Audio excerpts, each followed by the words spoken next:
Jangan pilih presiden yang kebijakannya anti rakyat, bahkan menggusur rakyat. Titik. Gitu.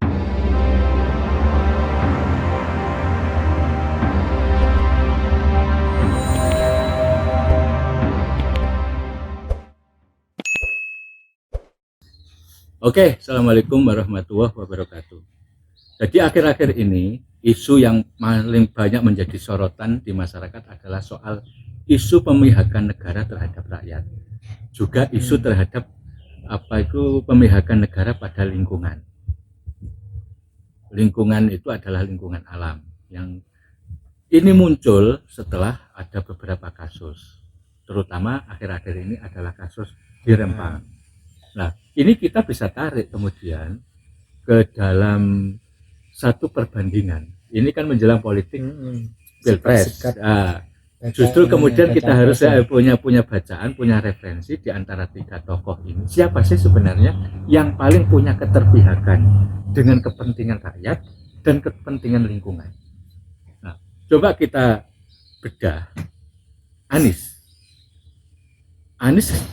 ketika menjadi gubernur DKI, banyak sekali kebijakan-kebijakannya kemudian mampu mengakomodasi kepentingan rakyat. Misalnya pada periode sebelumnya, pada era gubernur Ahok, banyak sekali kan korban-korban pergusuran yang kemudian menjadi nestapa bagi rakyat kecil, rakyat pinggiran di Jakarta. Tapi ketika Anies jadi gubernur, kemudian itu diakomodasi kepentingannya, dibuka akses seluas-luasnya untuk memfasilitasi mereka untuk memiliki tempat tinggal. Karena jargon Anies jelas, bagaikan menghadirkan rasa keadilan untuk semua. Nah, ini kayak kampung akuarium, kampung bayam dan sebagainya.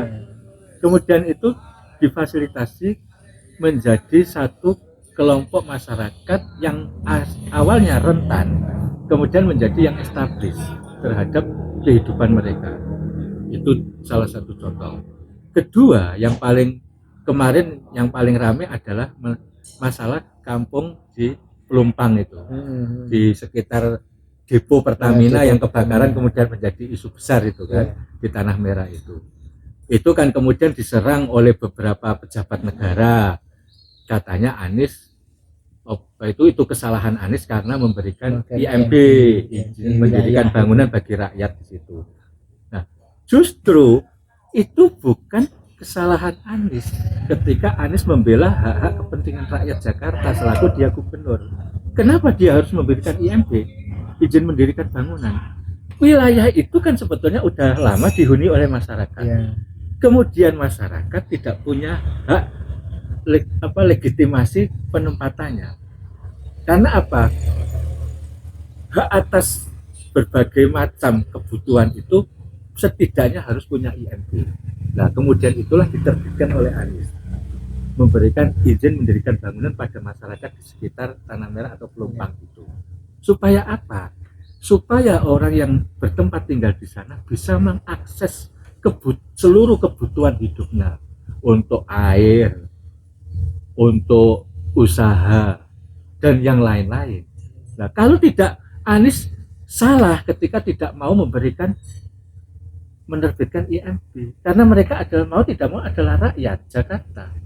Tanggung jawab pemimpin adalah bagaimana memfasilitasi kebutuhan rakyat, meskipun ditentang oleh pihak-pihak tertentu, oleh pejabat-pejabat tertentu. Anies dianggap salah karena itu katanya tanah milik BUMN. Tapi Anies kan enak, semua ini banyak tanah yang diklaim BUMN, padahal kalau kita tanya BUMN itu beli dari mana, ternyata bukan, dia hanya meneruskan hasil nasionalisasi dari VOC dulu. Nah, kenapa kemudian BUMN punya tempat, punya tanah yang itu tidak dimanfaatkan rakyatnya, kok tetap diklaim? Padahal ini ada rakyat yang butuh. Karena ada rakyat butuh, itulah kemudian Anies, dan sudah hidup lama di situ, kemudian hak-haknya diberikan. Toh di situ bukan hak milik, tapi hanya sekedar izin mendirikan bangunan. Nah, itu Anies. Nah, Prabowo, ini Pak Bowo ini kan sebetulnya orang ini udah lama dulu bisnis di dunia kayu, dunia kertas. Itu kan kaitannya dengan eksploitasi tanaman hutan. Iya. Nah, itu dulu di perusahaan yang begitu. Tapi yang paling update adalah masalah proyek food estate. Nah, food estate ini merusak lingkungan, jelas. Dan kebijakan ini terlalu elitis. Food estate sebetulnya kan bahasa dari apa itu pangan itu, Iya. lumbung pangan. Nah, ketahanan pangan. Lumbung pangan itu bagian dari ketahanan pangan. Sebenarnya kalau ngomong lumbung pangan kan bisa dikerjakan oleh para petani. Iya. Orang-orang yang bergerak di sektor real pertanian. Tapi kenapa kemudian ini kok proyek besar? Iya. Kenapa kok Lah, pembebasan lahan? yang ngerjakan tentara. Ini kan lucu lah. Kenapa kok enggak memberikan subsidi? Nah, gitu padahal kan lebih bagus itulah. Oke lah, satu sisi. Pertanian gitu. Tapi yang pasti ketika kita berbicara keterpihakan rakyat, full estate tidak ada hubungannya dengan berarti pengelolaannya bukan dari petani-petani yang selama ini sudah. Food estate itu kan ada beberapa garapan. Ada yang digarap oleh Kementerian Pertanian. Gitu. Tapi ada yang digarap oleh salah satunya oleh Kementerian Pertahanan. Nah, ini kan lucu. Karena apa? Padahal gini, kalau kita berbicara penggunaan lahan itu sekarang di Kalimantan Selatan itu berapa itu? Berapa ribu hektar? Artinya sekarang kan rusak. Dan hasilnya tidak ada. Serta itu pun merugikan keuangan negara. Ya cuma KPK kan nggak mau gerak karena ini kan bagian dari kekuasaan dan itu kan proyek presiden. Biasalah. Biasalah, nggak akan ada apa-apa. Walaupun rugi mau miliaran, mau triliunan, kalau itu proyeknya presiden kan aman. Termasuk orang yang melakukan apa itu proyek itu aman saja. Terus masalah Ganjar itu jelas-jelas sekali punya track record merah ketika menjadi gubernur Jawa Tengah. Coba track record merah itu ya kaitannya keterpihakan dengan rakyat merah terhadap lingkungan merah. Itu merah merona kalau Ganjar ini. Kita lihat kasus-kasus konflik agraria waktu pembangunan di Kendeng. Itu menyisakan persoalan. Dan sekarang kayaknya masih paling tidak itu rakyat masih trauma, rakyat masih marah, walaupun selalu kan alasannya kan udah diganti rugi, padahal kan bukan itu masalahnya. Janganlah kemudian memahami rakyat yang lemah, yang miskin itu selalu dengan uang dan material, diukur dengan itu. Gak boleh. Ada ruang-ruang psikologis, ada ruang-ruang yang lebih dalam yang itu harus dipahami. Tapi ini kan pemerintah ini kan selalu menyederhanakan masalah. Itu pertama. Yang kedua jelas merusak lingkungan. Mana ada proyek-proyek seperti itu nggak merusak lingkungan. Di daerah Rembang juga seperti itu. Yang paling update adalah Wadas. Itu jelas. Artinya apa? Di mana letak keterpihakan kepada rakyat? Di situ kan tempat hidup rakyat, tempat habitat, tempat mencari ekonomi yang sudah menyatu. Tapi kan kemudian dicabut karena ada proyek besar.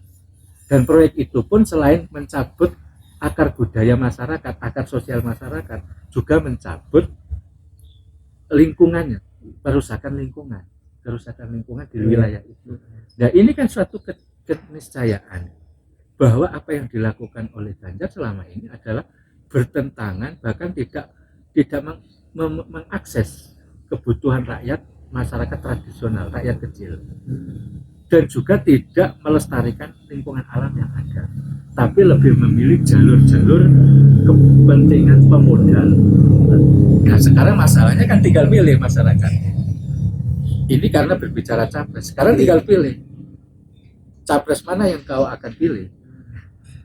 Yang anti dengan kepentingan rakyat, yang anti dengan lingkungan, atau yang pro dengan rakyat, kebijakan yang pro dengan rakyat dan yang pro dengan kepentingan lingkungan masa depan. Nah, atau begini, yang kau pilih itu yang suka pencitraan, suka merakyat, atau betul-betul membuat kebijakan rakyat. Jangan terjebak loh. Jangan terjebak ini. Soalnya apa? Rakyat ini mudah tertipu dan mudah berpikir sederhana.